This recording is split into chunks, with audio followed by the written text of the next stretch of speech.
And welcome to Cosmic Koolaid, Episode 8. I'm your host, Corey Short.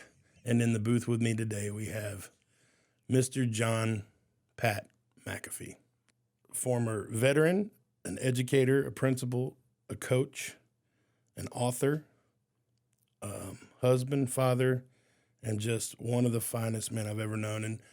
And I want to lead in with this, Mr. McAfee, by telling you that truly, when I started on this podcast journey, I knew that there was a whole bunch of relative artists and relevant artists and new, big things that I can do to boost my channel and grow numbers and all.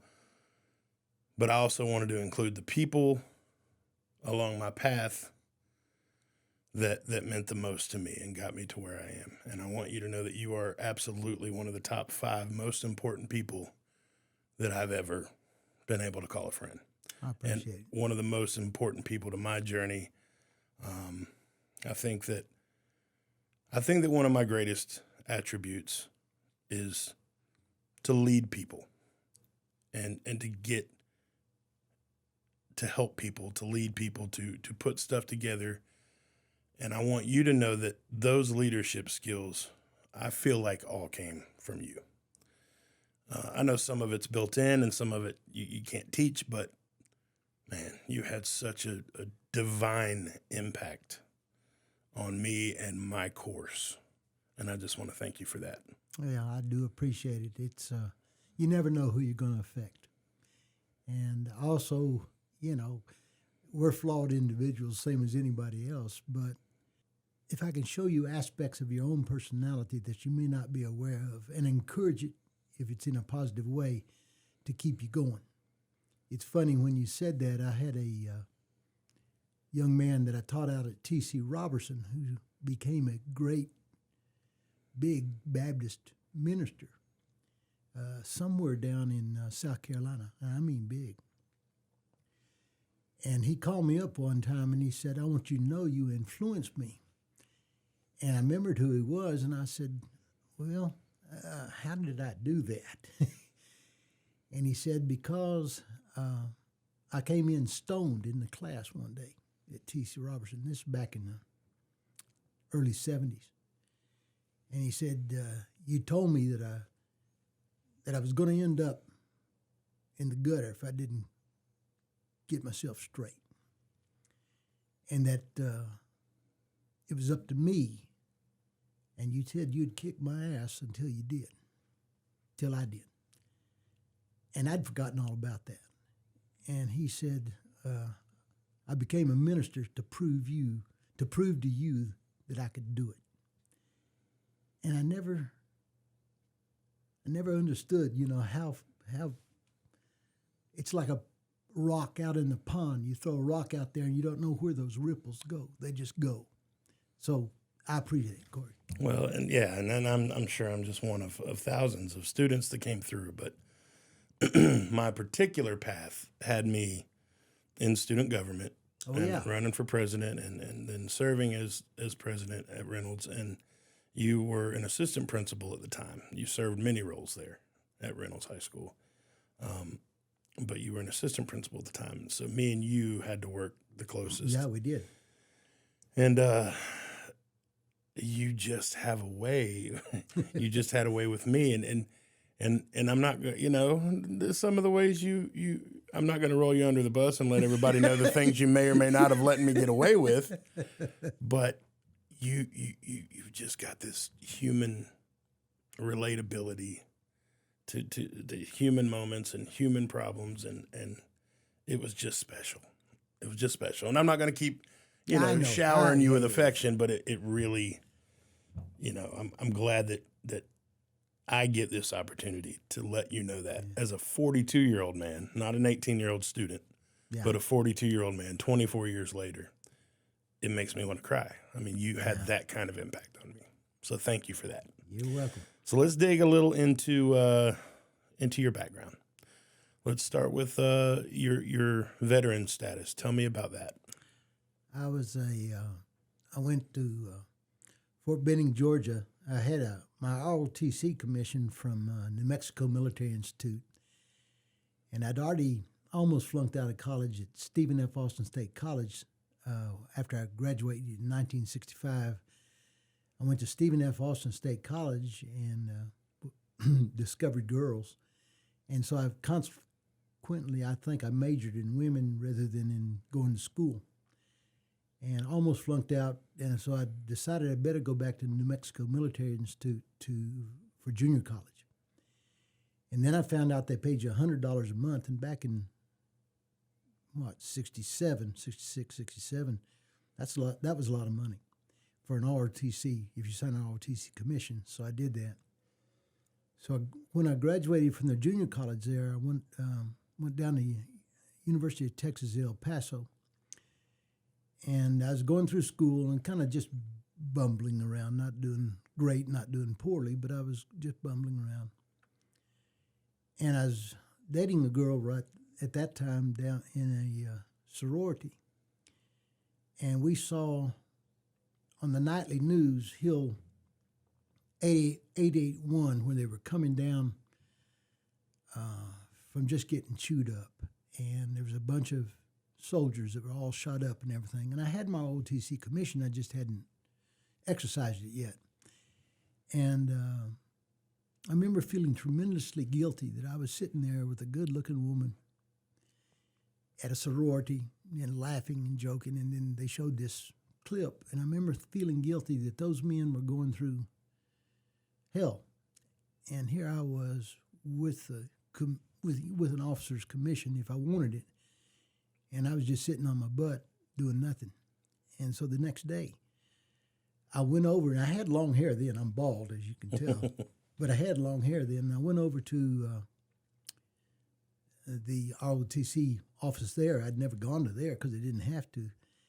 And I said, I'd like to go ahead and be commissioned. And the guy looked at my long hair and said, well, you got to go through ROTC first. And I said, well, I did back in junior college at New Mexico Military Institute.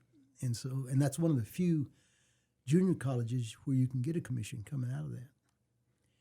And so I came out of there, and he signed me up, and he said, well, we've got an opening in infantry. Is that okay? And I didn't think about, well, why would be openings? Well, it's because it's getting shot almost daily over in Vietnam. So I said, yeah, I'd like that very much. And he put me in touch with everybody, and before I knew it, I'd signed up and got my orders. And I called up my dad, and I said, Dad, I got some good news and bad news for you. He said, well, what's that? I said, good news is I won't have to borrow any money to go back to college. He said, well, that's good. He said, what's the bad news? I said, well, I had to do it by signing up for Vietnam and going into the infantry. And there's a long pause there, and he said, well, good luck. My dad was a World War II vet, and he was a military intelligence, which is what Lewis was when he was in Afghanistan. That's my son. And I went from there to Fort Benning, Georgia. I went through infantry training. And in the August Wisdom, the United States Army assigned me to Fort Rucker, Alabama. And they were testing helicopter loading techniques. And they were using a helicopter come flying in. There'd be what they call McGuire rigs, which are rigs that hook up to your harness, and they'll jerk you up into the air and, to get you to extract you quickly. And then they'd come in, sometimes Chinooks would come in with big nets hanging down there. A bunch of us jump on those nets, and they'd carry us away. And they were just testing, how to get us out of harm's way. And there was a lady that was in charge of secretary or something in that group. And she and I started dating and everything, and it got a little too heavy too fast. And I thought, well, I better back out of this. So I broke up with her, and the way I did it was call up Fort Benning, Georgia, the Pentagon from Fort Rucker and say, look, guys, I'd like to volunteer for Special Forces, because that was a big deal back in those days. And he said, well, you could, but he said you had to have a second language. And I said, well, I do speak Spanish because I grew up on a ranch out in West Texas. He said, wait one. And this person came on the phone and started talking to me in Spanish, and we started shooting a bull back and forth. And he handed the phone back to the guy, and the guy says, okay, you get your orders in about 10 days. So I flew back to Fort Benning, Georgia for airborne school, and I went through airborne, and then up to Fort Bragg for Special Forces Officers Basic. And I went through that, and about right at the very end, I had a parachute jump, and a guy pulled a slip underneath me. It was a night jump. And when you jump out at night, if somebody comes underneath you with their parachute, you can see them during the day and kind of steer away from them. But if they come underneath you with their parachute, it takes away your air. And so I fell on top of his parachute. Well, they teach you this in airborne school, that when something like that happens, you could do one of two things. You can walk on the parachute, that guy's parachute, to the end, grab a hold of the risers, and slide down on these nylon ropes to the other guy and face him, grab a hold of his harness, he grabs a hold of your harness, and you both ride down. You come down twice as fast because your weight's heavier. But at the same time, you'll lift, both of you will lift. Well, the way that guy was cussing when I fell on top of his parachute, I didn't want to slide down and see that son of a bitch because I was afraid. I was afraid he was going to beat me up before I got down there.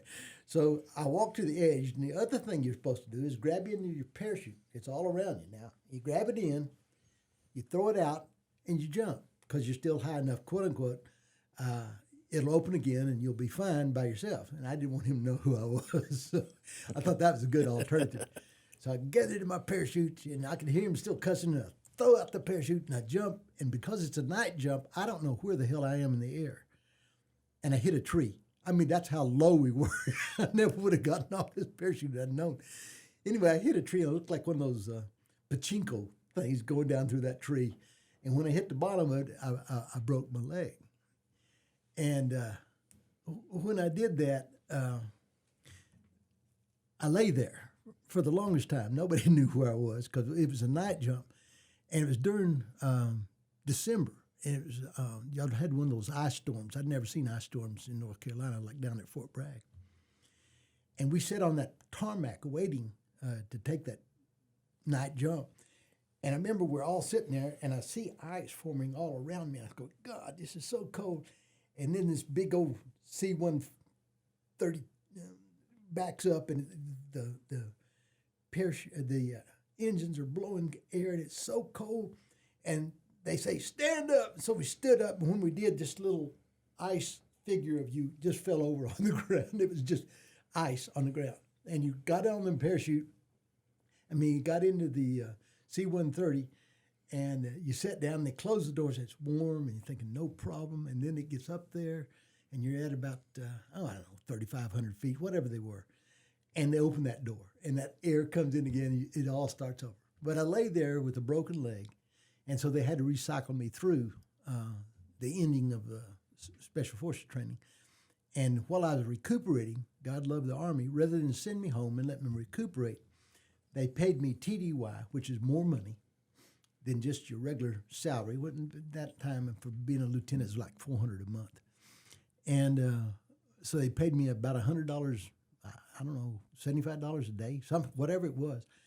And while I was recuperating, going through PT or physical therapy, I heard that there's a lot of women up at University of North Carolina, Greensboro. It used to be something women's college, but it became, anyway, they still had a lot of women there. So it's going to be good hunting ground. So I went up there with a friend of mine, and we found two ladies to take out, and I brought them back late to the dorm. And when we got to the dorm, they went on up the room, and this lady behind the desk started chewing my butt out. And here I had a full-length leg cast all the way up to my thigh, and I thought she was kind of cute. And I said, well, excuse me, ma'am, I didn't realize I'd screwed everything up, but would you go out with me next week? She said, yeah, and just continued on chewing me out. And that was my wife. Oh, fantastic. And so 52 years later, 53 years later, we're working on our 54th wedding anniversary. We're still together. Fantastic. Congratulations. And she always said the best year of our marriage was when I went to Vietnam. So as she said it, the easiest year of our marriage. Well, I had this set up for a later question, but since we're touching on it now, tell me the secret. What gives you 53 years? We often talk about that, okay? And the first thing is have a sense of humor. That is so important to understand. And to be grateful that somebody would live with somebody like us. True story. For me. And I'm telling you that when you find somebody like that, you don't have to kiss their ass, they don't have to kiss yours, but you got to compromise a lot. And it's important to understand that. For the longest time, as a male, I thought I was God's gift, as you can tell from my earlier talking. But I do know that without her, I'd be adrift. And she's been my anchor. And what did I bring to the marriage? I think was spontaneity. You know, let's get out and have some fun. Let's not just sit here, because she's like you, of course. She's a workaholic. Yeah. But at the same time, she needs somebody to show her how to have fun. And she and I, now we fly to Biloxi, which I call southern Las Vegas. And we fly up to Atlantic City, and we don't have to pay for it. I've won enough and spent enough, I guess you could say, gambling that we now get flights for free, we get the rooms for free, we get food for free. So basically, whatever we play with is all we have to spend. So, and what vacation can you go on that can pay you back what you spend? There's not too many. Right. So Biloxi's a fun trip, huh? It's 1 hour out of Greenville, Spartanburg, or or Asheville, and I highly recommend it, Corey. But do you just jump on a river boat down there, or they have? No, God, they've got now. I would say they have at least 8 major casinos, to include all of MGM's property, all of Hard Rock property, all of Harrah's property. The best place we have found, and don't want to give them too much commercial without them paying you, but the Palace. It's a smoke-free casino. Yeah. And they only open at 8 o'clock. And what most casinos are 24/7. But it opens at 8 and closes about, I think, around 1 or 2 in the morning. And just good odds. And it's a beautiful place. And as long, like we take our money and we split them into, like if we're staying 3 days, we'll split it into 3 envelopes. And when that envelope's used up, don't go to the other 2. You can't. Yeah. And that's the way to do it. So I got burned very early on gambling. As like a 12-year-old, we went to the dog races in Orange County, Florida, or Orange Park. It's up close to St. Augustine area, but they had some dog races, and I was a 12-year-old who had saved up like, I don't know, $50 to take on this trip, and we went to these dog races, and I left there that night with $500 in my pocket. Oh, I'm not old enough to gamble, but I'm giving Dad my vacation. I Like, Dad, I want dog number 8, and I left there with $500. So of course I got the fever. I got the bug. We went back the next night, lost every penny. Yep. And the $50 that I started with, it was all gone, and that pretty much ruined me to gambling for the rest of my life. So I consider that a blessing that it happened when I was 12. But you know, like if we go on a cruise, I'll drop $100. Yep. $100. But I'm scared to set that money on fire. Now I found other ways to set money on fire, but you know, it's also returning some of it. Sometimes, so that's good. Sometimes I need these concerts to start producing a little more revenue, but we're getting there. Life's a crapshoot, and you just got to keep turning over the rocks till you find the right snake. You know what I'm saying? Because it's hard, Corey. Now life is hard, but anybody that's an entrepreneur knows that, and they know that it's their personality and their life that's on the line every time they start something new, and it takes a pretty good ego to handle that. which you've got because you wouldn't be doing what you're doing if you didn't have that. Yeah, and I knew very early that I didn't want to work for anybody else. I wanted to work for myself, and it's not because I'm oppositional. I just I want to carve my own path, and that's okay. That's that ego part. After Fort Bragg, and the second time through, I got sent down to South America to use my language, and we helped hunt the remnants of various guerrilla bands down there. I'm not going to get into where and how and all that stuff. And when I went and I was the youngest Special Forces officer at the time. I was 20, 21. That's too damn young to be leading men, trust me. When I went from my second lieutenant to my first lieutenant, we threw a party. And when you throw a party for your men, you're supposed to have, cases of beer and all this stuff, like you see in the movies, Apocalypse Now, stuff like that. Well, I threw it for the men, and I didn't, for some reason I bought hard liquor too, which is really a mistake. The party got a little out of hand. And so about 1 o'clock in the morning, we all went up to the hospital there at Fort Koolaid Canal Zone there in Panama to get stitched up. A lot of us were kind of bloody and everything. Just my luck, the S2 intelligence officer for the whole Special Forces group, the 8th Special Forces group there, was there with a son who had a upset stomach. And he saw us all coming in all bloody and everything, and he said, "It must have been a hell of a mission, McAfee." And I go, "Yes, sir, it was." And he says, "I'm not going to ask you where you've been or anything, but how you boys doing?" I said, "Okay." And about that time, this nurse comes out, and she looks me up and down, and she says, "One of your men told me to go find his tooth. I'll be damned if it's going to be me. It's going to be you get off your butt and get back there and find his tooth." And the S2 looked at me and said, "What mission were you on?" Well, the next morning, I'm in front of the old man, the colonel. And by the way, he had a Red Brigade, which was the Devil's Brigade from World War II. If you ever seen a movie called Devil's Brigade, shot back in the 60s with William Holden, get it. It's based on his life and the facts, and hell of a thing. Okay, it was really the first Special Forces Special Ops groups was the Devil's Brigade. The next morning, I'm locking heels in front of the colonel. He's chewing me out, and he says, "You want to fight? You want to fight? Well, by God, you got to fight." And the next thing I know, I'm on the plane back to marry my wife, and I stayed with her for 6 weeks. Then I was going to Vietnam, so I got to Vietnam. Slow Walk in the Sad Rain is about that, and I brought you a copy. Awesome. But Slow Walk in the Sad Rain it's about Vietnam, and it makes you think about what I wanted to do when I wrote it was to make everybody a veteran.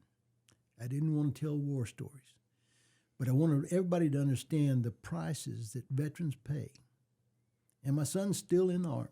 I mean, he's Army and civilian. He just came off a regular Army and now is with National Guard, and he's working with immigration. That's what he's done in the past. So when he retires in about another 5-6 years, he'll double dip. He'll get retirement from the military and retirement from the government service. I have to ask you this. I hate to interrupt, but so your father was in World War II. Yes. Grandfather was World War I and had a nervous breakdown from Battle of the Argonne Forest. So even one generation deeper, then your father's in World War II, and then you tell him that you're going to Vietnam, and he doesn't try to. No. Is it just duty in your bloodline? A sense of duty? Stupidity. Lewis too. It's stupidity in our bloodline. No, my daddy. Those are serious situations to walk through. Yeah, I know. And he never, listen to this, Daddy never wrote me a letter in Vietnam at all. You'd think, "Oh, son, be careful and all this." No. He knew better. He said, it's all up to luck and training. And that's why I went a Green Beret in a way, because they were training young men to go into the jungle to fight at Fort Bliss, Texas, in El Paso. That's in the desert. what kind of training is that? Whereas with another story, but Everything over there is jungle and shit, yes, and swamp, down in Four Corps where I was, and I went through jungle survival training, 2 of them in South America, and I gained weight. Other people were starving to death, but I gained weight because I did everything they said to do, including eating worms. There's certain grubs you can get out of the tree, and when you eat them, they're high in protein. You think they're going to taste terrible. These tasted kind of like liquid peanut butter. That's the only way to describe them. So, I enjoyed myself. I had dysentery for about 3 or 4 days after that, but I gained weight. But anyway, that's beside the story. So I got over Vietnam, and Slow Walking in Sad Rain is about it. It's a fiction book. But people ask me how much of this is true, and I say, well, about 65%, and the rest of it is transitional chapters that get you from point A to point B to point C and so on. Now, did you continue doing the airborne stuff? Were you jumping out of airplanes in Vietnam? Oh, yeah. Okay. Yeah. Well, not Vietnam, but countries close there. Gotcha. And I'm grateful. Would I do it again? Probably not. But I'm grateful that I did it, and I didn't run. And every young man and young women nowadays, you question yourself: will I run in combat? Will I chicken shit out, so to speak? And things just take over when you're in. I remember one of the first things that happened to us was somebody caught us in an ambush in VA, and they opened up these machine guns. And of course, we're all in defilade. That means we're hidden somewhere. Otherwise, we'd already been dead. So obviously the bullets are missing us. But I'm nervous. But at the same time, I want to get up and do something. I want to charge them or run or something. So now you volunteered though. Yes, sir. You weren't drafted in. No, sir. But there were men drafted all over the place for Vietnam, yes, right? Sir. So was there a difference in mentality between Green Berets and those that volunteered and those that didn't? Like, yes, you're more likely to go in there and fight because you wanted to be there in the first place because you felt a sense of honor and duty. The ones that were forced to be there, were those the ones more likely to run, hide, not go to the front lines? Not at all. They found the same kind of, all men, Corey, are given the same cup of courage. Some just drink it up faster than others. Wow. There were times when I'd get off that helicopter that I thought I was God's gift to soldiering. I was Sergeant Rock. I was Captain Rock, whatever the hell. And by then I'm a captain, by the way. And, you get off the helicopter, you go running around and stuff. Other times, I'm scared shitless. And I don't know why. It's the same insertion. It's the same mission. But other days I'd be scared. And I'm sure other veterans will tell you that too, if they're completely honest. But, God, I tell you, they gave you $1 million education, and war crams it down your throat nickel by nickel. And that's just the way it is, And I just want everybody to understand that those of you out there that have sons, daughters that are serving their country, God bless you, because we hadn't got a country without them. And amen. True story. We just don't. And I'm a progressive because I'm a writer. I'm a liberal, but I'm conservative when it comes to our military because we got to keep them going. Even though we're shooting down Chinese air balloons now. Yeah, we're going to talk about the air balloons in the next segment. All right, folks, that brings us up to our first break. In the booth with me, Mr. McAfee, one of the finest members of this planet, and just so glad to have you here. We'll be right back. Episode 8, Cosmic Koolaid.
And welcome back to the program. I am your host, Corey Short. This is Cosmic Koolaid, episode 8. And in the booth with me today, I have Mr. Pat McAfee. John Pat McAfee is the full name. He is a multi-book novelist. He's got several that have been published and released and are available today on Amazon. And it takes you through, I guess, all kinds of different walks of your life from Vietnam and other things. But go ahead and tell us about that part of your life, the books you've written, what they were based on, and where we can find them. Well, I'd like to tell you the story behind each book, kind of. Slow Walk in a Sad Rain was the first novel I ever wrote, and I was in Reynolds, and I was upstairs at my theater room, and Dalton sent somebody up to tell me I had a phone call from the company that accepted my book. And I went down there, and they said, Warner Books out of New York, and they said, we've decided to publish your book. And I just sent it off to an agent, and the agent was an agent of a friend of mine, Rick Boyer, who's now died of Alzheimer's. And that agent sent it off to Warner's, and they called me and said, we're going to publish your book. And I said, what? Because I'd forgotten about it. And they said, yeah. And then they said, would $7,500 be enough? Well, like an idiot, that was the first offer. I should have said no. But I was so excited, and they knew that, So I said, yeah, that's fine. $7,500 to a teacher is a lot of money. And they published it. But the reason why Slow Walk in a Sad Rain was written was it was a boil that I had to lance. I had to get it out of my system, Corey. I was on the first state football team ever that New Mexico Military Institute produced in high school. And I was linebacker, and Randy Suber was in the backfield. And Randy, God, he was fast. And but he was to the manner born. In other words, he was a rich kid, and you knew he was a rich kid. His daddy was some kind of big military diplomat type thing. And he's always successful with girls. And when you go into all-boy high school, being able to date the local girls is a big deal. And he never lacked for dates. And Randy was dating these little girls, and he'd come in and show everybody his hickey and all this crap. And that just make me so mad because, I had to work for any woman I could find. I really had to convince them that I was a big deal. And most of them saw right through me, except my wife, thank God. But the point was, when I was going through training at Fort Bragg, I'm walking out of the PX one day, and I heard this, McAfee, is that you? And I look up, and it's Randy. And Randy was a sergeant, so he's saluting me, and I salute him back. And he said, well, it's nice to see one of us made it, at least as an officer. And I said, what you doing, Randy? He says, well, I'm off for Vietnam. I said, wow. And I said, well, I'm off for South America. So we went out and had a few drinks that night, which is, I know, officer, enlisted man, you're not supposed to do that, but by God, this was one of my football teammates. So we had a few drinks, and I remember we had Mexican food. And so I went off, and Randy went off, and when I got to Vietnam,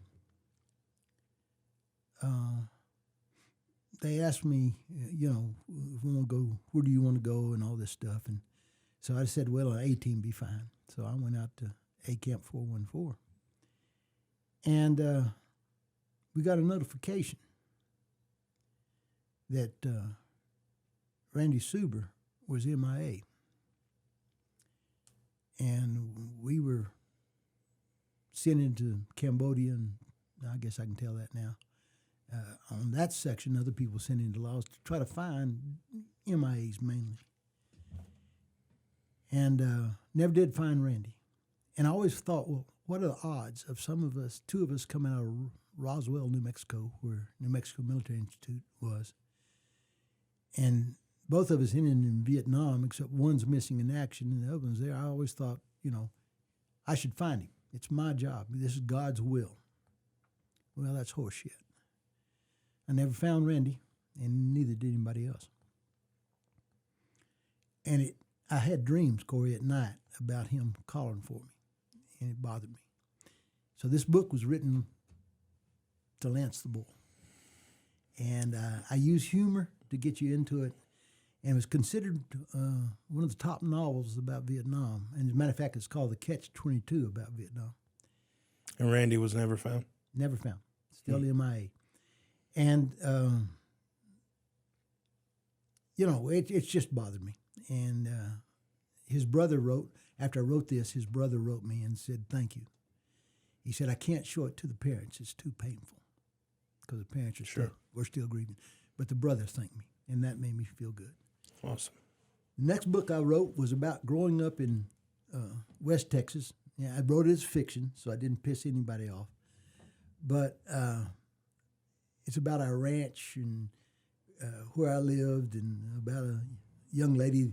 You know, you got to understand, when there's nobody around, even the cows look good. Well, there was very few contact with other human beings.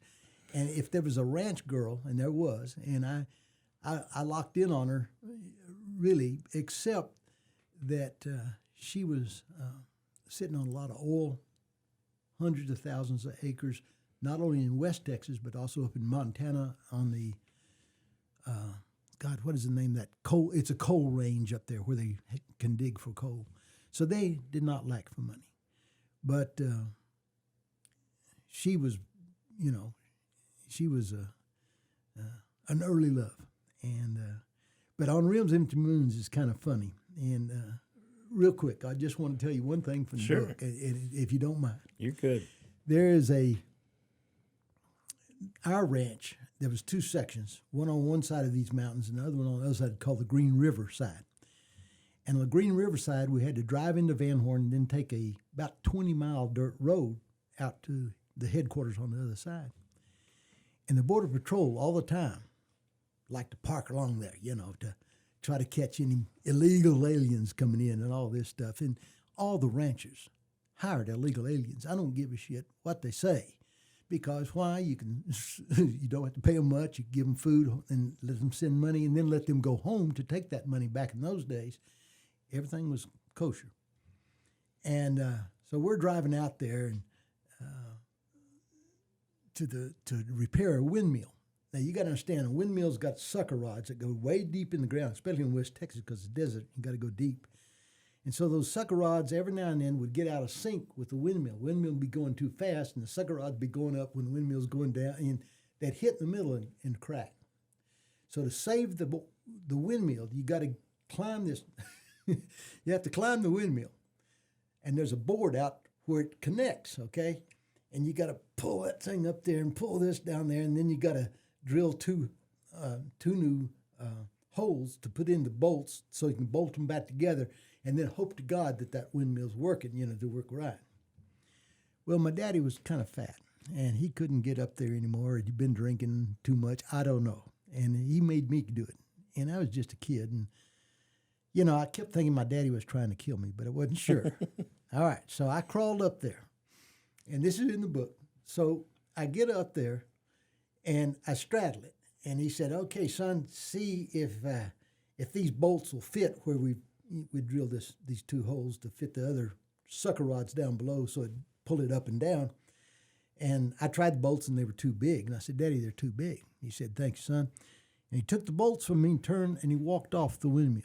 Okay, 50 feet up, 45 feet. I don't know how high we were. But he just forgot where he was and just started walking. Well, it looked like when you see Charlie Coyote in The Roadrunner, when he steps off the cliff, it had that look. And you hear this, bam. Oh, no. And it looked so funny, and I'm so scared that I started laughing, hanging on to the thing. And he looked up there and says, that's it, just laugh. Well, your old man's sitting over here with a broken ass. So I crawled down the windmill, and he said, son, I know you're small. And I think I was a freshman in high school. He said, but you're going to have to help me get to the Dodge Power Wagon. Now, my brother had taught me how to drive that Dodge Power Wagon a few months back, but I couldn't reach all the pedals because I was too short. So he'd work the pedals, and I'd learn to work the the stick shift. So I got my dad to the power wagon, and by dragging him, dropping him, dragging him, he'd scream every time I dropped him. And he hadn't broken his back; he'd broken his coccyx. That's your tailbone. And so I got him back in the truck, and he said, "Son, help me get up in the back in the truck, and you just drive the truck on. Mac taught you, right?" And I said, "Yeah, no problem." He said, "And you drive me back. We get to a doctor there in Van Horn." I said, "No problem. That's 20 miles, dirt road." So I got him in the back end, and I got up into and shut the tailgate, and I got up into the power wagon, and I got up in the driver's seat, and I saw the stick shift there on the floor, and I couldn't reach the pedal. So I got out of the truck and looked around, and I found a big rock that would fit on the clutch. So I got that rock fit on the clutch, and so I scrooched down and I pushed on the clutch, on the rock on the clutch, and I was able to shift into I think it was neutral. And when I shifted in neutral, I looked up. Hell, we're already starting back down the hill. So I said, "Well, hell, that works. So no problem." So I shifted that. that rock over to the gas pedal, and then I'm basically just power shifting down. And so when we hit the dirt road, after getting down off that mountain, when we hit the dirt road, Corey, we must have been doing close. Well, I couldn't hit the brake because I couldn't reach the brake, so I'm just hitting the accelerator.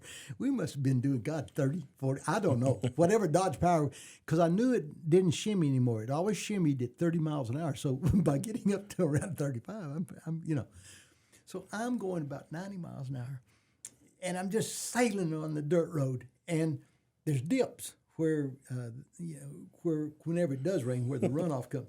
So I wouldn't go down the dips. It was just like in a movie. I'd go over the dip, bam, hit the other side, and just going. And every time I did that, I was looking back, and there's a bunch of dirt, coming up from the truck. And I looked back in the back, and my daddy would come up like that and go back down. You'd hear him scream, "Ah!"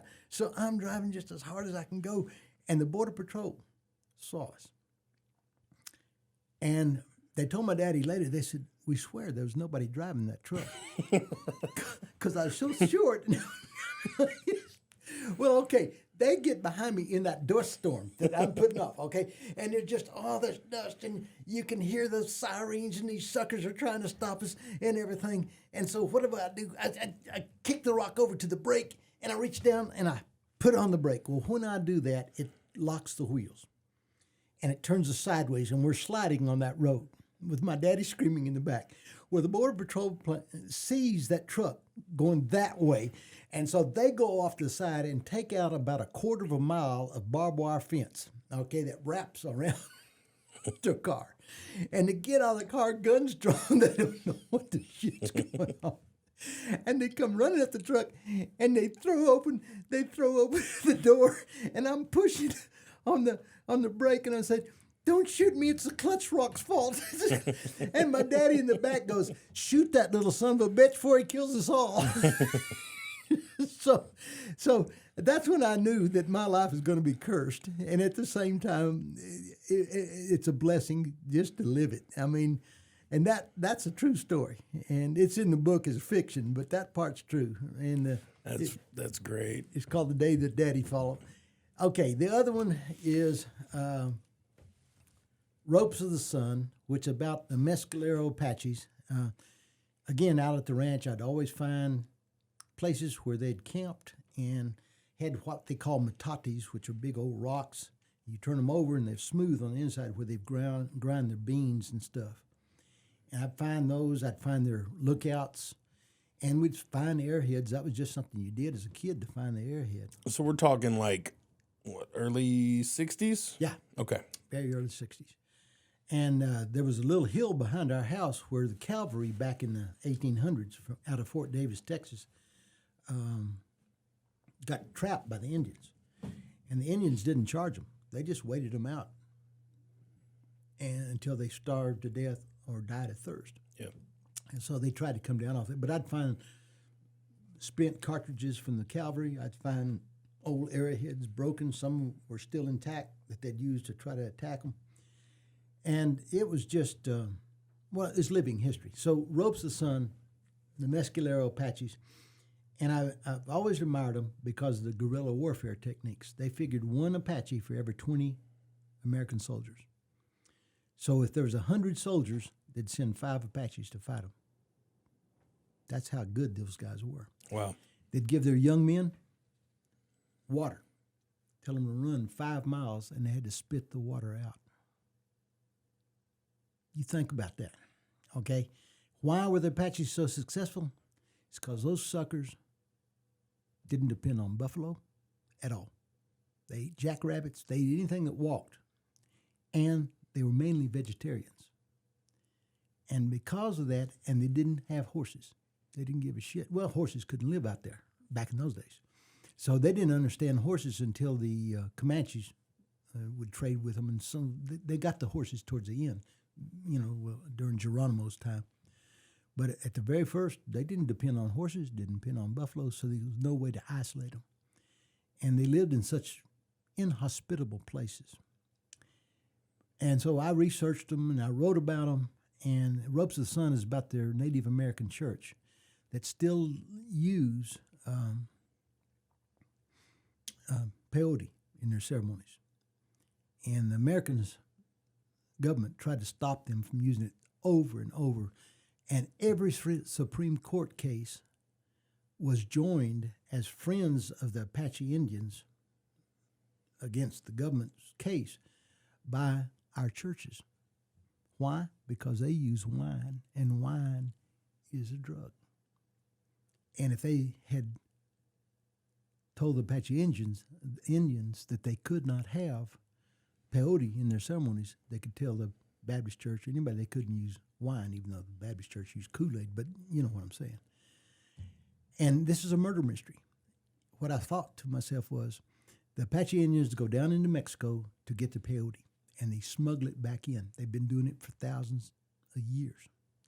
And they come back up into New Mexico where their Mescalero Apache reservation is. And I thought to myself, well, what if somebody steals their peyote, and then they take off after them? Well, that's a murder mystery, and it's called Ropes of the Sun. How did that play out with the peyote? Did they end up decriminalizing it for the Apaches? Just for the Apaches. Okay. Matter of fact, you can join that church. Another Supreme Court case, a young man was a member of their Native American church, and he had gone down in Mexico, brought back illegally peyote, and he's running some peyote into the reservation and was picked up by the police, and they arrested him for drug smuggling. And he said, no, I'm going for that. Well, it went all the way to the Supreme Court, and it was settled in his favor because it was still, you can take your wine to your church if you're going to have the sacrament. Well, you can take your peyote. Sure. And they still have it. And, that's Ropes of the Sun. That's just awesome. So what else we got? Well, I got more. I got one more, real quick. Okay. And this one I'm going to give to you too, but it's a great one. The Gullas are a community that live down in the, I'm going to say from Charleston area all the way around into Georgia. They're called Geechees over in Georgia, but they're called Gullas. They're a black community, and they're called Gullas in South Carolina, and they're called Geechees over in Georgia. And their history, Corey, is just tremendous. And I wanted, I first met a Gullah person with a friend of mine when we were down there at Hunting Island, down there close to, I guess close to Savannah than it is Charleston. And down near Beaufort? Yeah. Beaufort, South Carolina. Yeah, you had to go through Beaufort down. And the Gullas, what I found out, and I've collected 25 years of history on them. I kept waiting for somebody from the Gullah community to write the definitive book of it. They never did, so I turned it into fiction, and I wrote it for myself. And, a white man writing for a black culture is probably wrong, but I had to do it because I wanted people to know their story. They did not go north to escape slavery when they escaped out of slavery. They went south. And they went into the Okefenokee swamp, and they went down into Florida and became Seminoles. The name Seminole means runaway. A lot of people don't know that. And they became, if you will, black Indians. And Andrew Jackson decided he was going down there and kick their ass. And he went down into Florida with 5,000 men. And when he got down there, he was met by organized gullahs and the other Indians in that area that they had organized in their territory where they knew how to fight, and they kicked Andrew Jackson's ass. I mean, kicked it all over that battlefield. And then he came limping out, and they said, go back. These are just runaway slaves. You got them. So he went back, got his ass kicked again. This time when he came out, in a report to Abraham Lincoln, he said, give them their freedom. And he meant blacks, but he meant really the gullahs. Give them their freedom because as organized they are, we can't beat them with our army. And it's time for them to be free. And that way we won't have to deal with insurrection in Florida. And Dade County, where Miami is, that's named for Major Dade, who went down there later to try to find them, finalize, kick their ass. He went in there, I think, with around 500 men. He came back with 5. That was it. Wow. And so he got his butt kicked too. So they never gave up. The Seminoles never were defeated. They never gave up. And they still have their own reservation, if you want to call it that, but it's their land. It's always been their land. And Corey, there's a there's a place there in close to Beaufort where Stono, it's called the Stono Pier, Stono Bridge, and by the Stono River, and it's a river down there. 17, this is how strong these people were. 17 gullahs decided they'd rather die than live like they were living.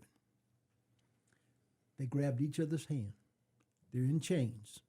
They walk off the field to the river, and all 17 walk into the river and drown themselves. Holy shit. That's a true story. Wow.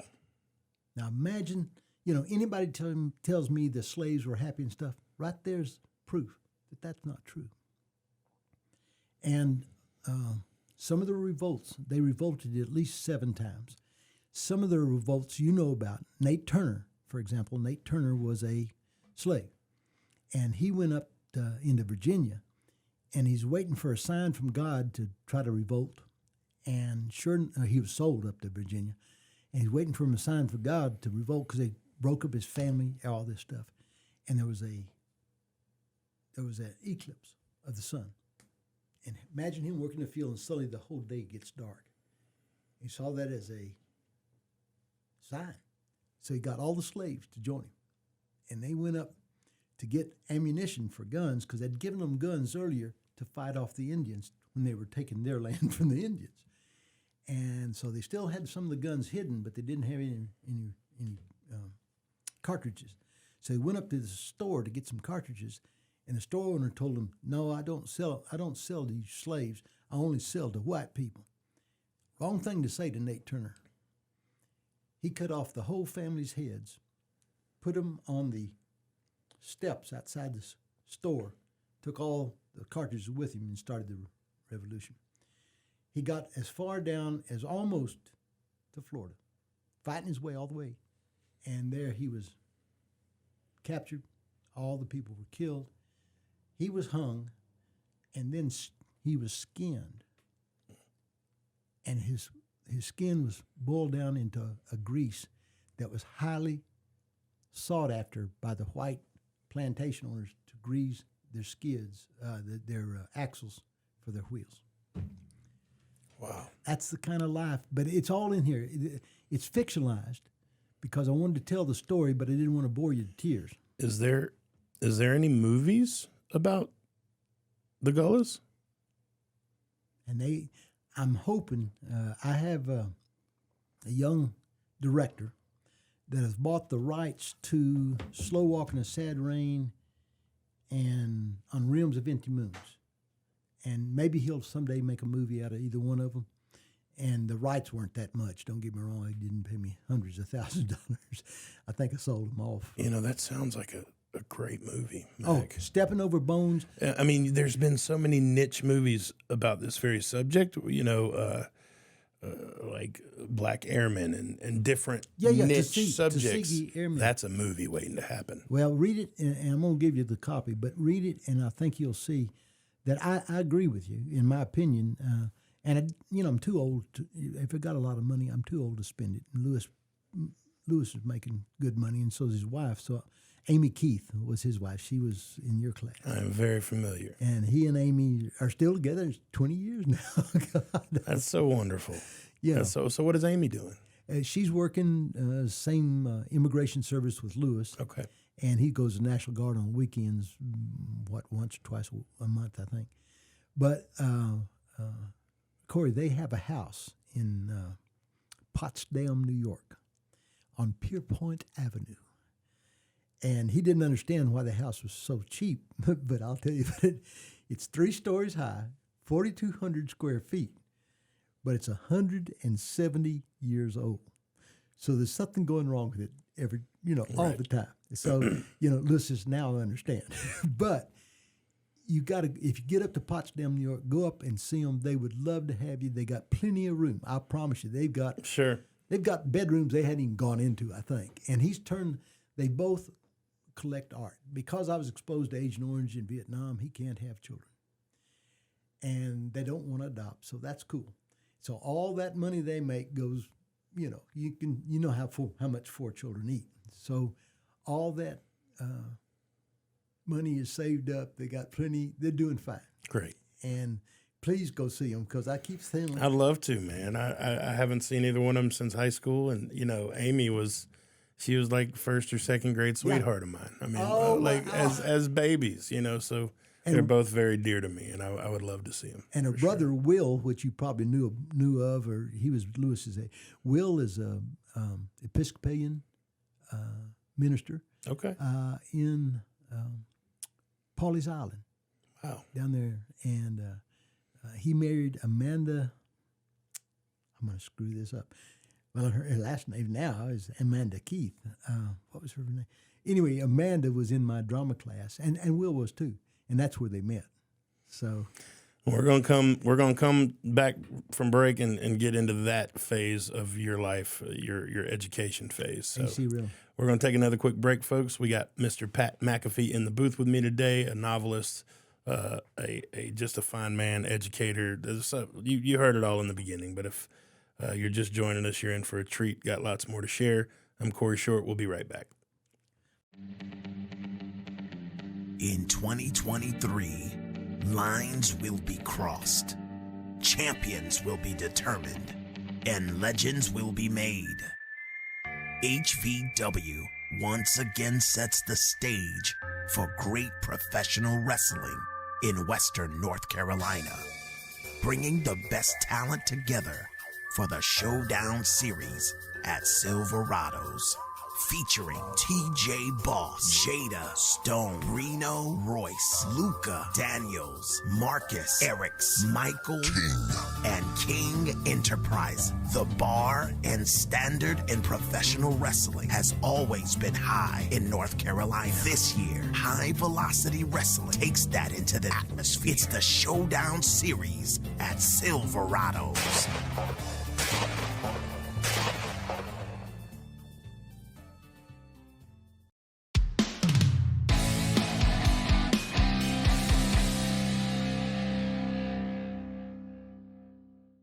All right, welcome back to the program. I'm your host, Corey Short. This is Cosmic Koolaid, episode 8. I got Mr. McAfee in the booth with me. We've already shared his military journey and his service to this country, and for that, we thank you, sir, as well as your son, your father, and your grandfather. We're very grateful. We've also touched base on his novels and the different books. Real quick, before we completely leave that subject, what inspires you to write? You said it was just had to come out of my soul. Like, has that been the case with all the books? Was it different reasons? What fires you up to get your pen out and write a book? Well, I think a lot of times, Corey, it's because I'm bored shitless and I just want to write, and I'm too old now to go out and run around and get in trouble. So, as long as my wife can check on me and see that I'm still in there, I'm okay. But one thing about writing is that anybody can write as long as they don't overwrite.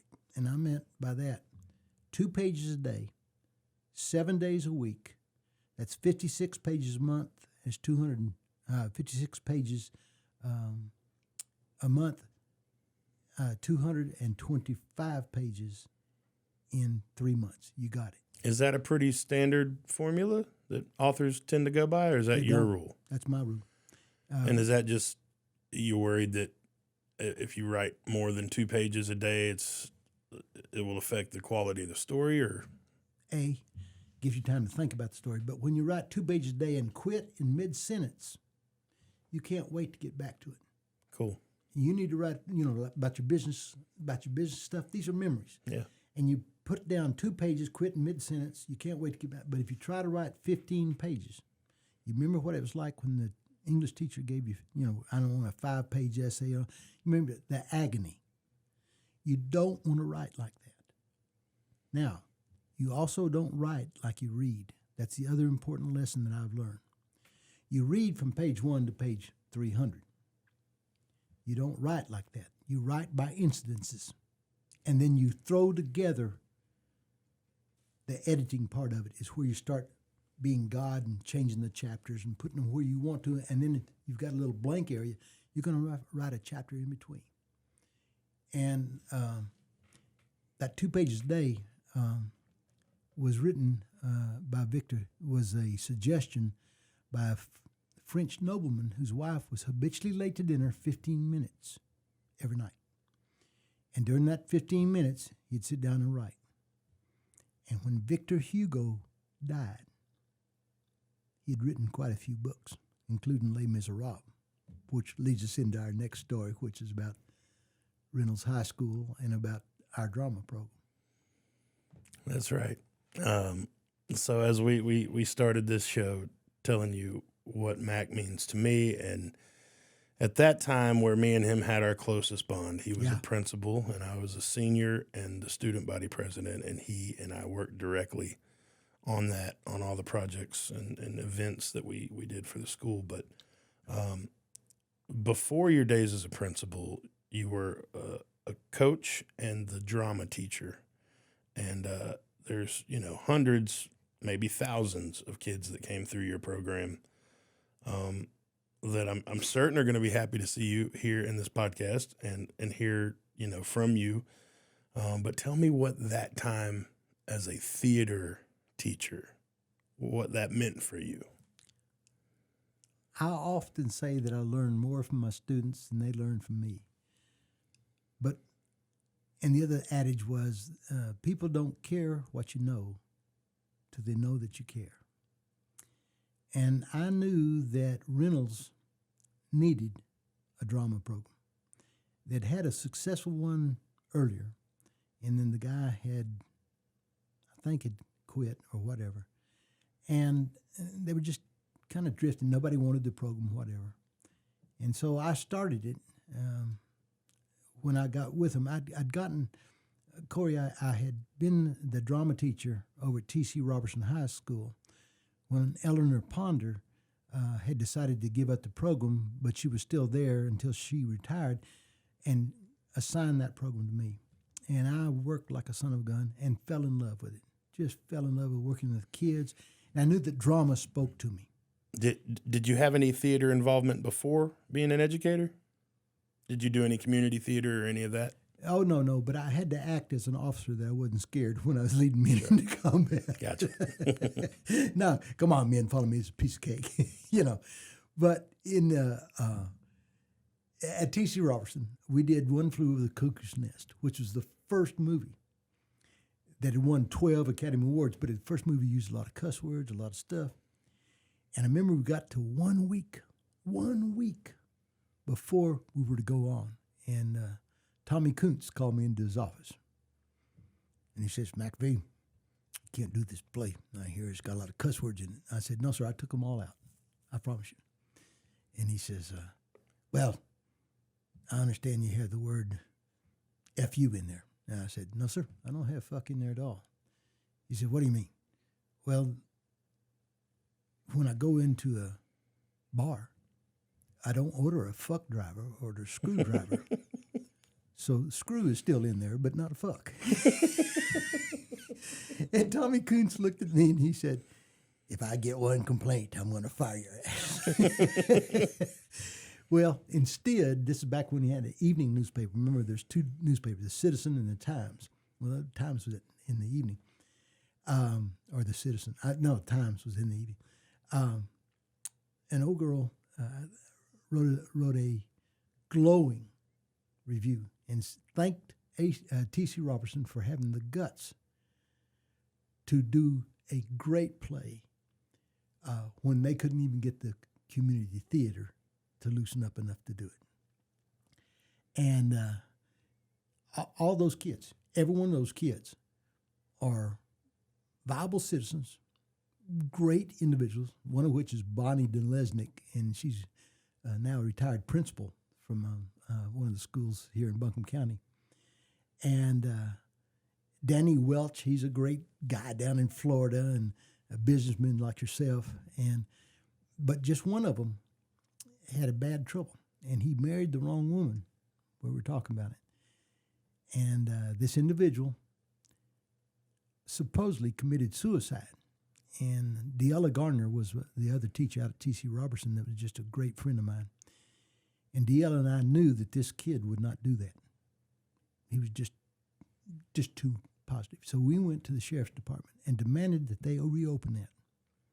Because once they reopened him, we found out some of the facts. They said he'd shot himself in the back of the head to commit suicide. Nobody does that. Come to find out, the old girl that did it, his wife, had done it to 2 other people. Oh, wow. Through her marriages. And they reopened it. And she was at the funeral and just wailing her eyes out. But there was your good acting, okay? And I thought to myself, something wrong here. And they reopened it, and they found her guilty, and she went to prison. I don't know if she's still in it or not, but God love him. And Alfred Gilmore is still he gave his life to working with older folks and nursing homes, and he's now up in, I don't know, Alfred might be in this area, but I don't know quite where he is, but a great guy. And Bonnie and Danny and a fella that played Chief Broom, and gosh, You have one moment that stands out as your favorite moment during that time in theater? Oh yes, Les Miserables, that we did at AC Reynolds. That was the greatest high school musical I have ever seen, and I was part of it. I'm lucky I was part of it. Janice and Bill Bryant, they were the brains, but I was the driving force with the kids. Sure. Every day I was there. But without so that was a coordinated effort. Oh, yeah. Chorus, band, and drama. And drama. Oh, nice. And Doc Bryant, Janice and I was depending upon Doc Bryant going nuts sometime during rehearsals because we'd screwed it up. Like one time we did I won't go into all that, but let me tell you about Les Mis. At Les Mis, I think we had a total of 42 to 46 students as actors in the thing. We had all of Leon Roach's carpentry classes as acting.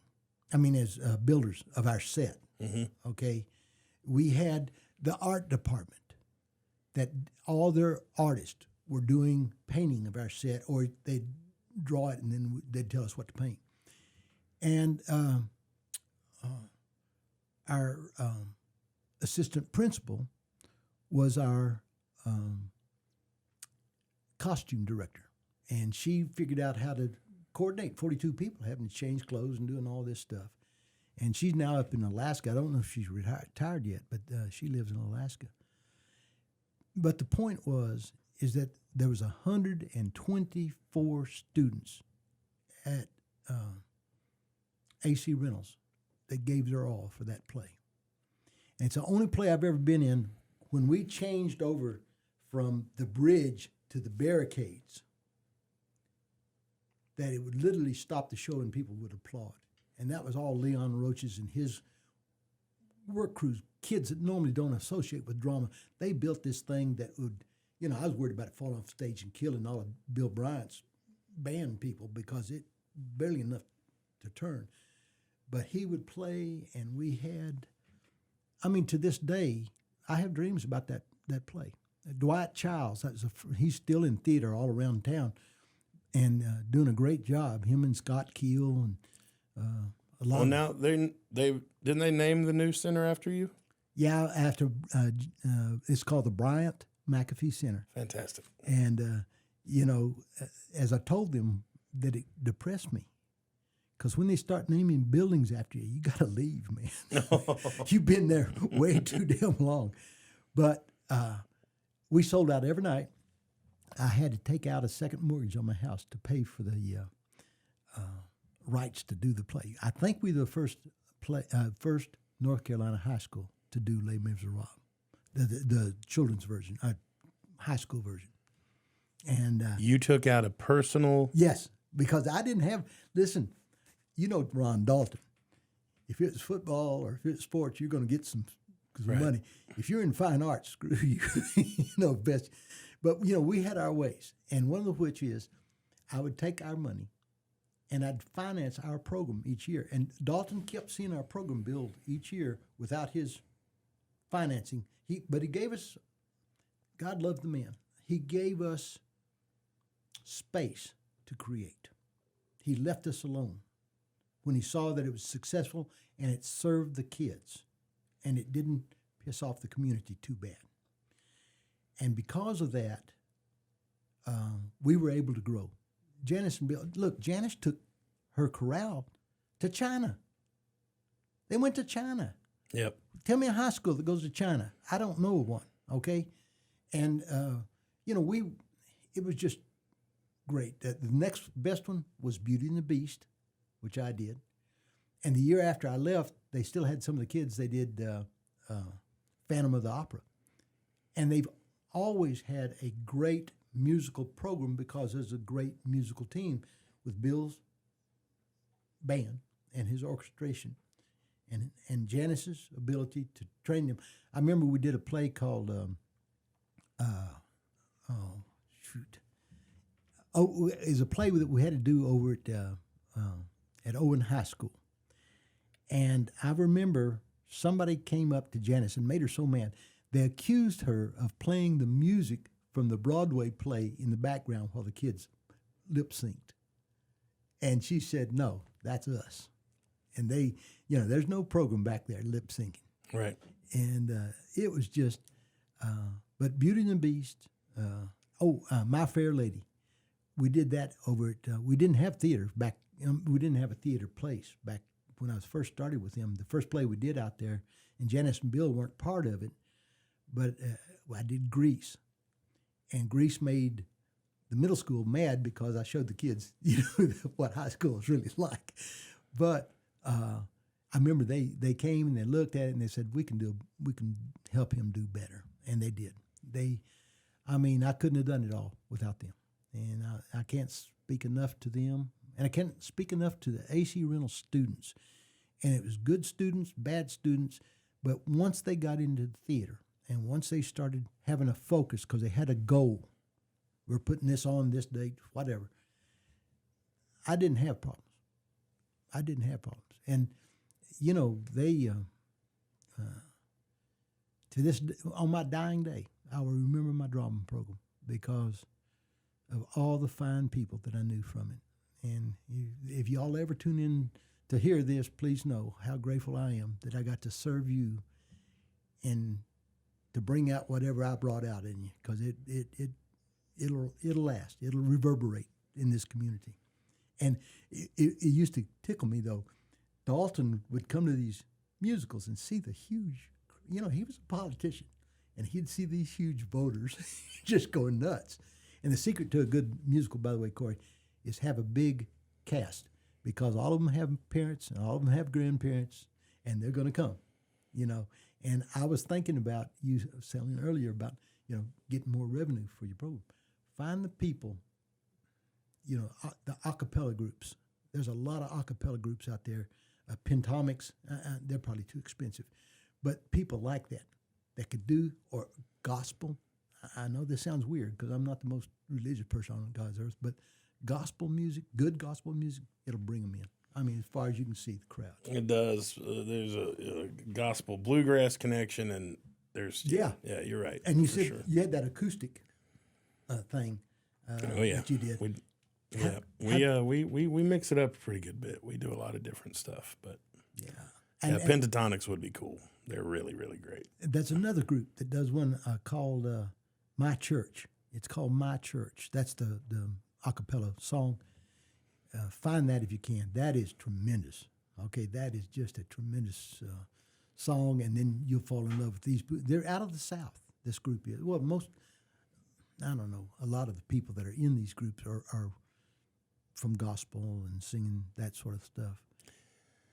So, and I need to say this up front. I'm certainly not looking for you to attach my name to this, because we never worked together in theater with you directly as my teacher. You were the principal, and we worked together during your time in theater. And do you have one student actor that stood out as your favorite? And are you? Is it okay? I mean, it's going to piss them all off. Let me think. Several come to mind, but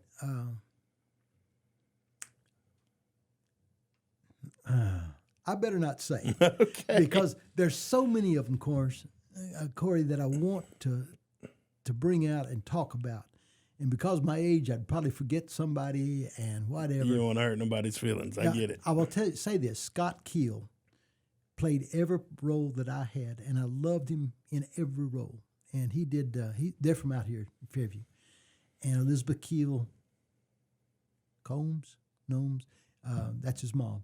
And he married another great drama student, but wasn't mine. I think she went to Owen High School, but Trinity. Trinity is his wife. Now, did you get to see any of Mr. G's plays that he did at Reynolds?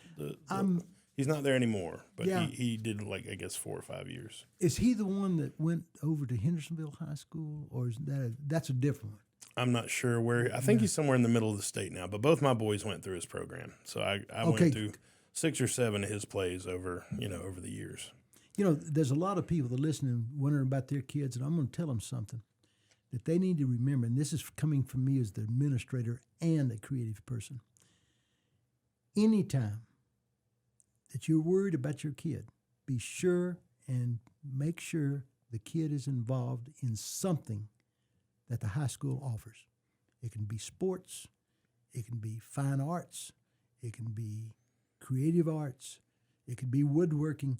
Give them an area they can focus and achieve in. If they just drift, they will find, just like any driftwood out there in the river, they can find a lot of riffraff. Whereas if they've got a focus, they got a reason for getting up in the morning. And that's good advice for all of us in life. And if they're at softball practice after school, they're not out scoring fentanyl. And fentanyl, God, what a worry. I mean, and I used to hear what I used to tell my drama students. I said, if you didn't know me and I was all scruffy and I came walking down the street and offered you a half-eaten peanut butter sandwich, would you eat it? Oh, hell no. Then why do you buy street drugs? Yep. And that's the thing. That and I got to put a plug in. A lot of the kids, not all of them, of course, but a percentage of my kids were LGBTQ. And drama gave them an outlet and a place to be and a place to shine. And I remember the terror they felt sometimes walking through the halls because, they can't help who they are. They're made that way. And watching them achieve in drama, I was proud of that. Sure. You know, good old boy from West Texas, that's what I was. And to be educated in that field, to see they got to have a place too. And we're all human beings, man. Sure. And I don't know that you know about me, Mac, but my son that passed away, he was gay.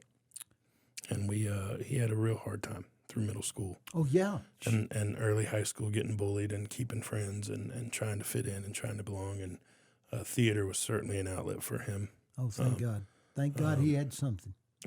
And you know, I'm not going to lie. It was very difficult for me at first.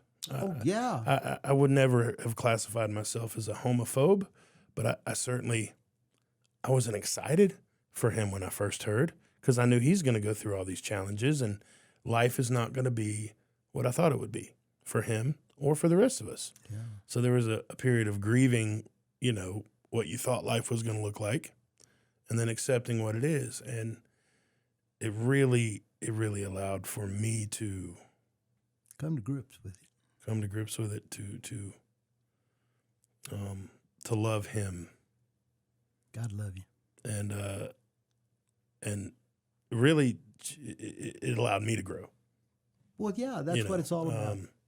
Growth in America. And so I miss him so much, and I would love to go watch him in a play today. You know. Yeah, I do. You know, Corey, some of my kids that came out after high school and stuff, you know, they'll send me pictures of their wife or their husband, and they'll say, "I guess you didn't know this." I'm like, "Yeah, I knew it, and it's okay. It's okay to be who God made you, and it's okay to come out with that." I would be the same way. I was hardcore. I was a Green Beret, and a man's got to do what a man's got to do. Well, that kind of stuff is out the window now. You got to be tough, you got to be strong, but you got to be compassionate and empathetic. Put yourself in somebody's shoes. It's funny you use those words, because that was my breakthrough moment. He had just come out to me. He was 16.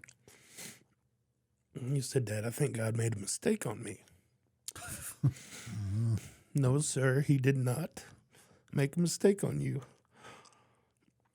And right then, any negative, any homophobic, any, grown up in the South.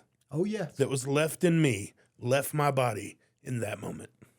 When he said, "God made a mistake on me." No, he didn't, son. And, that was the breakthrough for me. There was a book out, Corey, called "God Don't Make No Junk." And that's the truth. None of it. We just got to be given the opportunity and be shown the possibilities. And then we create the visions. And, and you remember one of my favorite all-time series was Lonesome Dove. And this kid has been killed in a river crossing by copperheads. And they're burying him, and Gus McRae is on a horseback, and the people that are burying him, one of them turns around and says, "Why did this happen? Well, what can you do about it?" And Gus looks at him and says, "Best thing you can do about death is just ride on away and learn."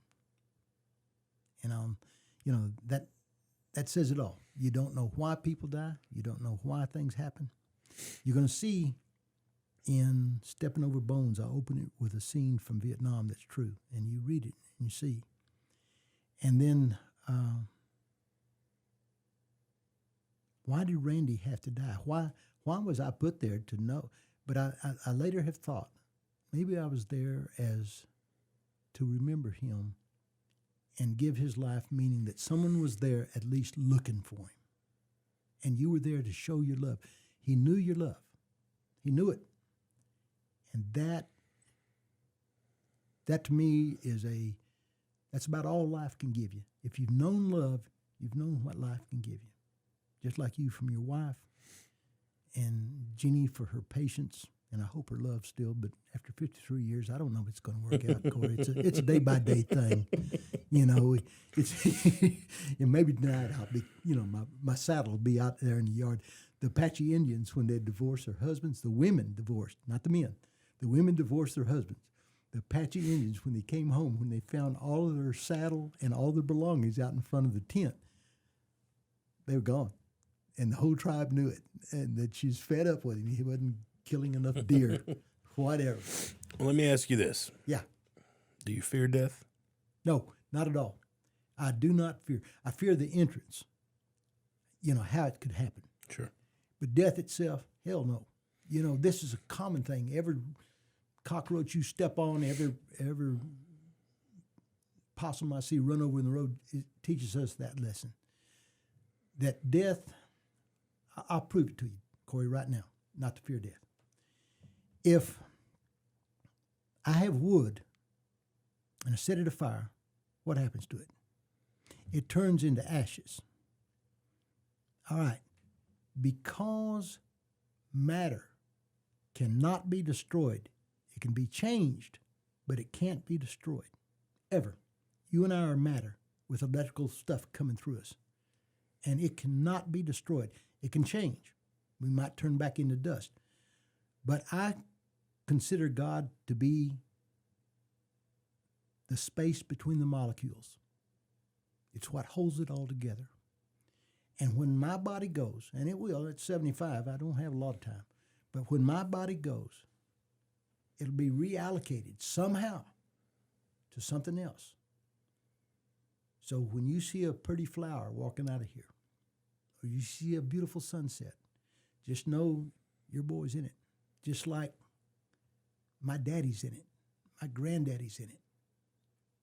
That all of us serve a purpose in this universe, while we're alive and while we're dead.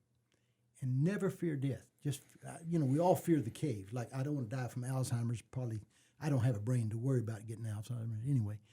But I fear, what do I fear? I fear being immobile more than I fear being dead. You know, I've had a toe cut off due to diabetes. It's affected my balance, and I'm going through some PT with it. And, you know, maybe it'll get better, or at least stave off the inevitable. But I don't want to be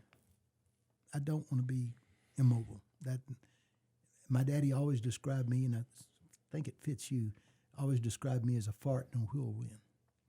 And because we're always out doing stuff. And not to be able to do that, just, you know, it's kind of back there. But dying, Corey, hell no. Don't go doing it, but, you know, don't go hastening. Jose Luis Borges is he's a writer. And he said one time, he said, when I was a young man, I contemplated suicide. Now that I'm older, time is doing it for me. So I'm committing suicide by years, okay? Well, that's it. Do you, what would you say if you had the opportunity to go back to your 18-year-old self and give him some advice? What would you say? Keep at it. Just go. I wish to hell, I don't like looking back because it's always, you know, like guessing that what the quarterback should have done. Maybe, you know, one thing I didn't mention, Corey, is as a freshman in high school, and a freshman in college, I was a good guitar player. And I played at the Sand Mountain in Houston, Texas, with Jimmy Reed and blues. And I know how you love blues. And I played with him. And Lightning Hopkins. Okay. I was good. All right.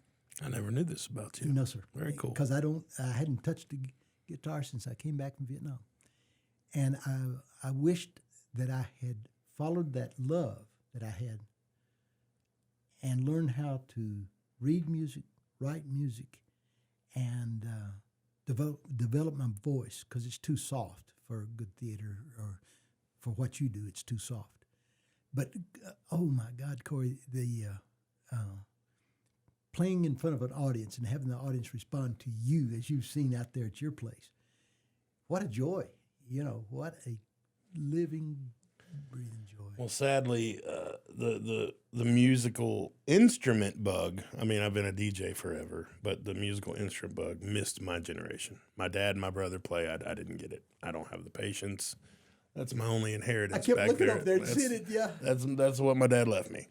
God love him. Casey got another guitar and a couple other things, but yeah, that's my inheritance right there. So it sits there in case the opportunity ever presents, but I don't know how to play it. I've got some really wizardry guitar players willing to teach me. I just No.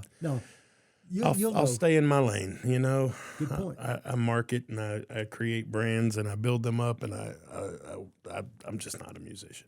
So many hours to the day, and you can only spend it, When I slow down, you will not. and selling the 2 venues would certainly clear up. Yeah, a lot of time. But I could totally see myself, because I love to put on shows. Yeah, I'm an entertainer. Yeah. I totally see myself running a theater department or something like what you did. Do it. Producing shows. That's kind of what I've always done on some level anyway. Look, when you produce a show, you got to buy the rights. You got to buy if it's a musical, you got to buy the music rights. That doesn't cost much. You rent it, okay? But it, say for the commercial theater downtown, or if you start one, it's going to take you around, and I'm just giving it out, for costumes and sound and all the stuff, it's going to take around $3,000 to $5,000, maybe $6,000 for an amateur production, all right? But then you figure out what your venue can hold. It's the same thing you're doing now. Figure out how many people can come in there, and then figure out what you got to charge to give you the money back for the $6,000 you spend and for your profit. And it can be done, because I ran the whole drama program. I never accepted a dime from Buncombe County or from AC Reynolds for my drama program. Didn't have to. I don't think Bill and Janice did either. And, there might be, Corral gets X number of dollars. But I'm talking about for the programs they both ran. No, it's, but you can do it. That's the key. And so, but I will give you a warning. If you get rid of your 2 venues, you have something else in the wings, because if you don't, that downtime is a downtime. I had trouble when I first got out after retiring. What the hell did I do? I do real estate too. I have my real estate license, and that's certainly can be lucrative. And growing up here, I get a lot of leads, from people that know me. But I don't know that will ever make me happy. No, I'm not a big paperwork guy, and I know you get people to do that for you, but who knows, man? I don't know. I'm excited to see what the future holds. Right now, I'm fully invested in these 2 venues, and my kids, and keeping busy with that. But real quick, how did COVID treat you? Oh, it wasn't bad. It was like a bad cold when I caught it. And it and I caught it after getting all my vaccinations. And, my wife, I don't know if my wife got it or not, but we slept together every night. I mean, she should have got it, but she didn't. But it was like a bad cold. And most people will tell you nowadays, and it's funny, you don't see too many people with masks, and those that do are probably, vulnerable to it. But the ones with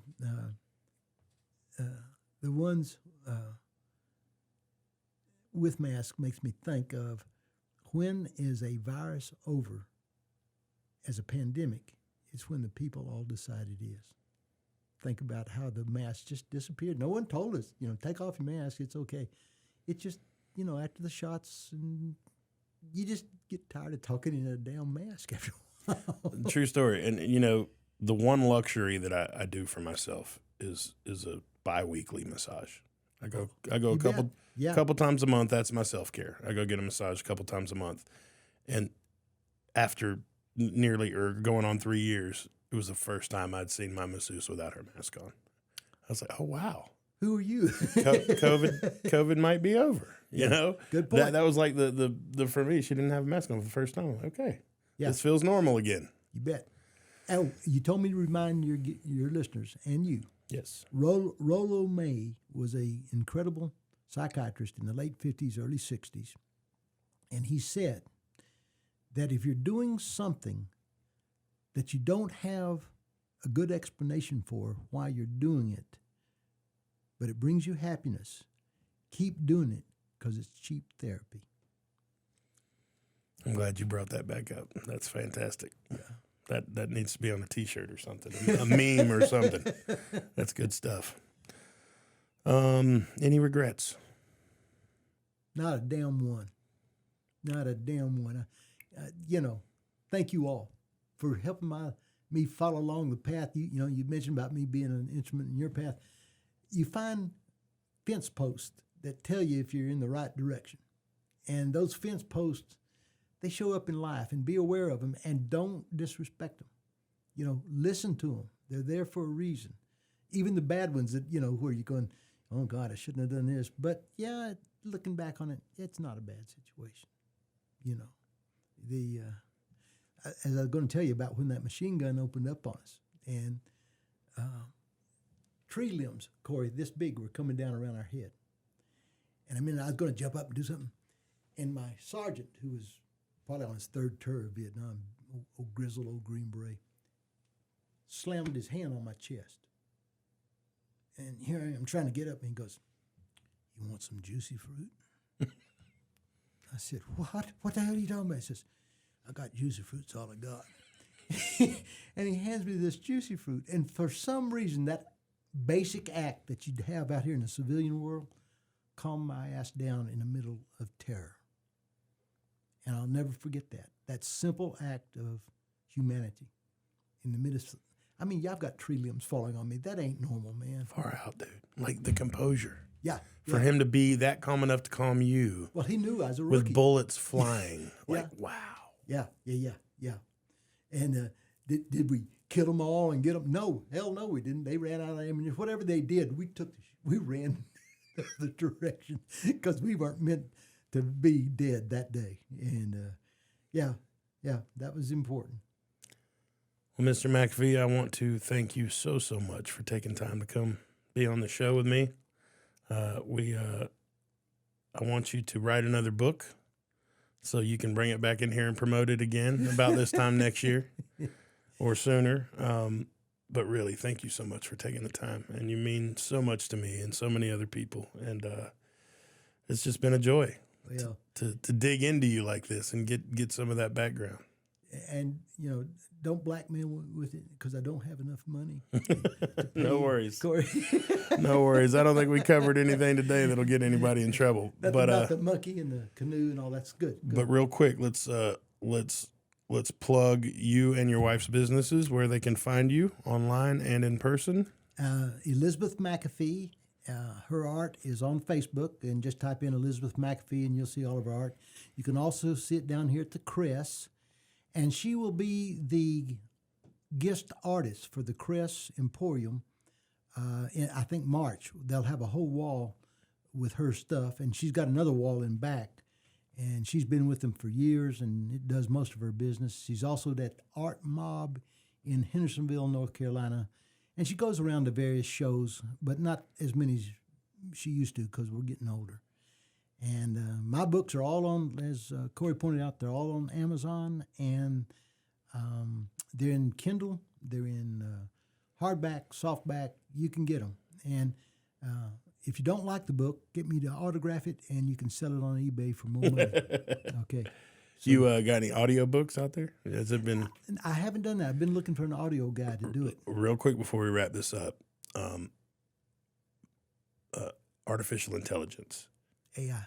Has gotten, and it's coming on fast, and it can do that for you. Wow. Like, I've got a program, you can literally, if you could put the text in, it'll transcribe it in your voice, Mac.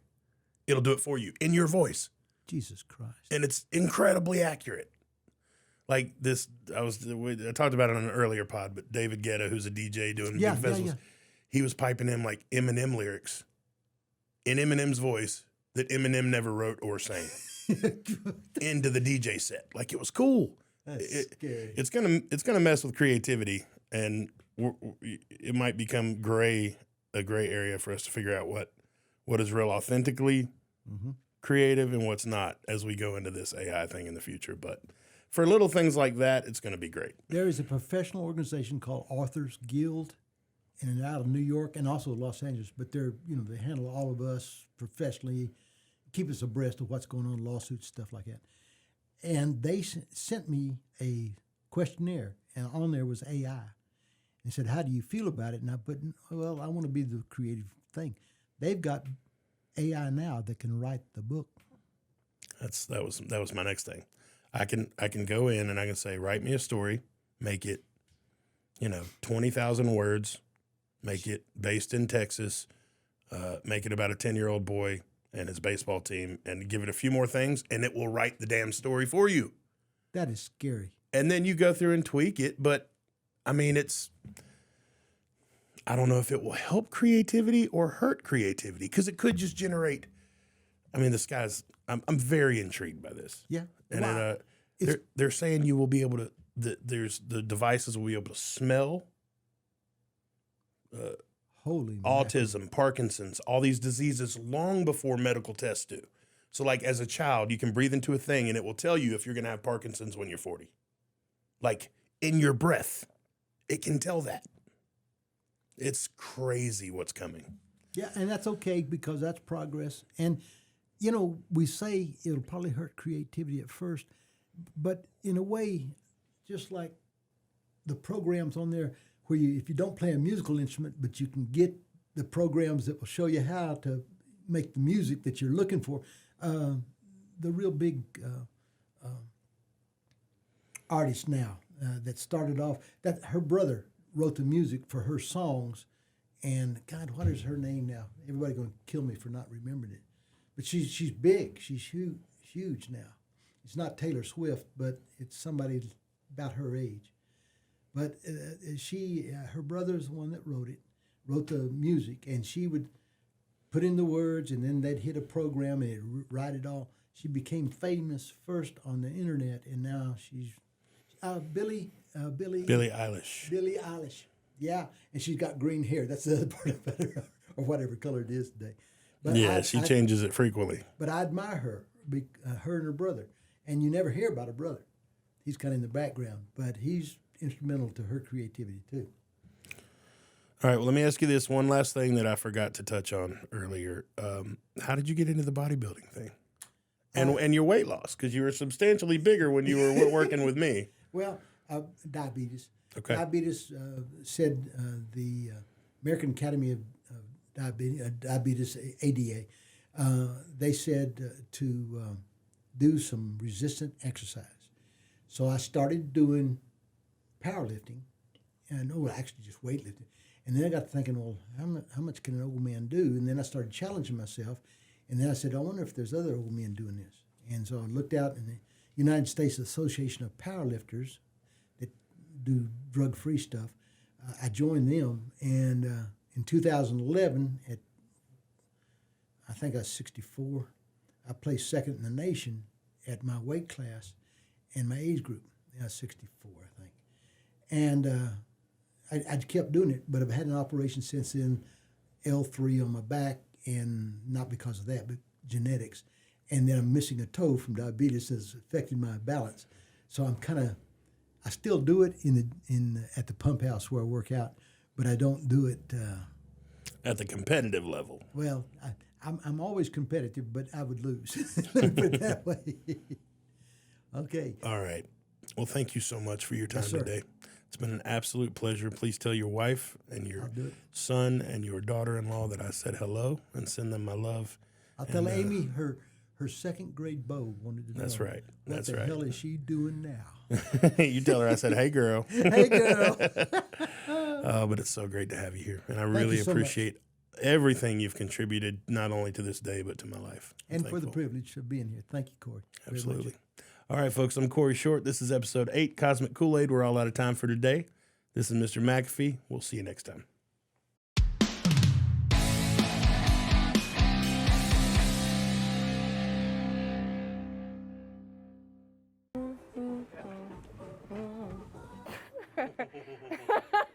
Okay.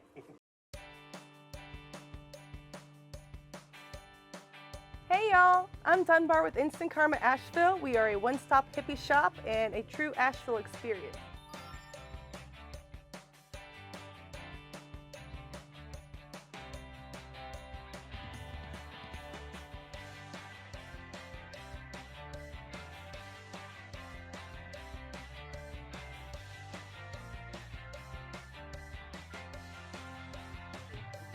Oh, and we have 3D tapestries. You gotta check this out. See what I'm saying? Every 3D tapestry comes with a free pair of 3D glasses. It's amazing.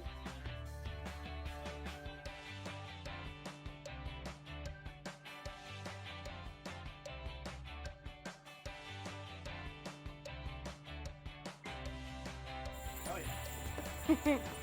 We've got grassroots hats, belly dancing gear, and we have beautiful dream catchers for catching all those dreams that you don't want to have.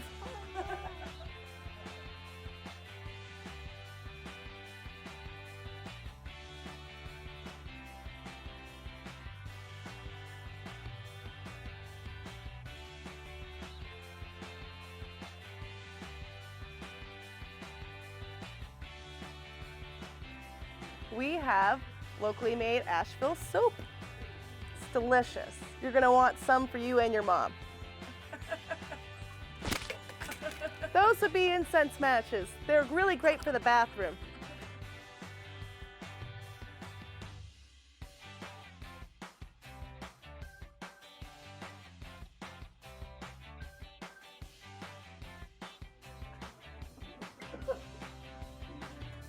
Yeah. We have great pipes too. And we have yoga mats.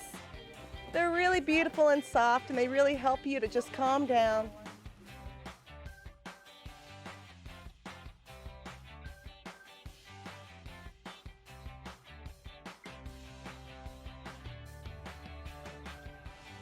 We sell dragon eye journals and pendants. All sorts of beautifully made local stuff.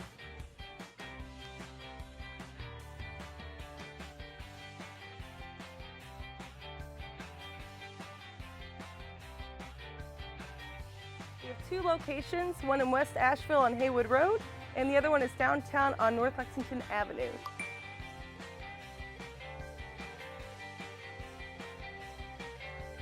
Make sure you check out our online store at instantkarmaasheville.com.